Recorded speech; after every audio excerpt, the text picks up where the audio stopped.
Nag-alay ng misa, panalangin at nagsindi ng kandila si Pangulong Bongbong Marcos para sa mga biktima ng landslide noong kasagsagan ng Bagyong Christine sa Barangay Sampaloc sa bayan ng Talisay, Batangas kaninang umaga. Bahagi ito ng obserbasyon sa National Day of Mourning para sa mga biktima ng Bagyong Christine. Naroon din ang kaanak ng mga biktima at mga residente ng Ground Zero habang kasama ng Pangulo ang ilan sa miyembro ng kanyang gabinete. Nais ko pong ipaabot ang aming taus-pusong pakikiramay sa bawat Pilipinong naapektuhan ng Bagyong Christine. Itinalaga natin ang araw na ito bilang National Day of Mourning sa ilalim ng Proclamation No. 728. Batid namin na hindi madaling maibsan ang sakit na inyong pinagdadaanan. Ngunit umaasa kami na sa suportang handog namin ngayon, kayo ay makapagsimula muli. Pagkatapos ng pag-alala sa mga biktima, namahagi ang Pangulo ng Presidential Assistance at mga materyales sa pagpapagawa ng bahay para sa mga mangingisda at magsasaka na labis na naapektuhan ng bagyo sa bayan ng Talisay at Laurel.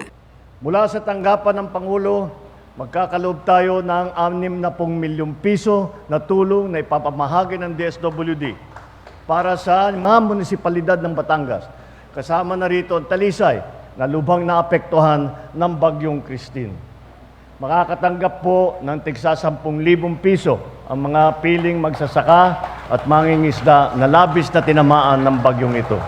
Sa kanyang talumpati, binigyang diin ng presidente na layo ng kanyang administrasyon na wala nang mawalang buhay dahil sa kalamidad. Kaya naman inatasan nito ang iba't ibang ahensya ng pamahalaan sa kung ano ang mga dapat nilang gawin bago at habang merong kalamidad.